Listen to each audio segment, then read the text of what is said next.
আসসালামু আলাইকুম। আমি এখন আছি এই আমার রুমের ব্যালকনিতে। মানুষের শখ তো বিভিন্ন টাইপের হতে পারে। তো আমারও একটি শখ আছে গাছ রোপণ করা।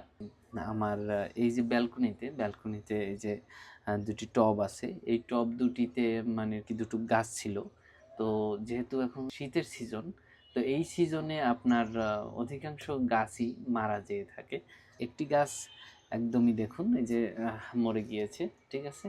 তো এখন এখানে আমি গাছ আর কি রোপণ করব। এই টব যে গাছটি আর কি রোপণ করতে চাচ্ছি, সেই গাছটি হলো এই গাছটি। এই গাছটির নাম হলো কাটামুকুট ফুল গাছ। আল্লাহর রহমতে যদি এই ফুলগুলো ফোটে, তবে অবশ্যই আপনাদের মাঝে শেয়ার করব।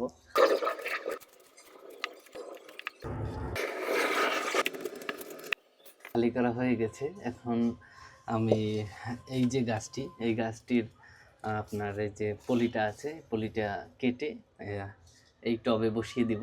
বসিয়ে দেওয়ার পরে তারপরে চারপাশ থেকে আবার এই মাটিটা সুন্দরভাবে দিয়ে তারপরে পানি দিয়ে দিব।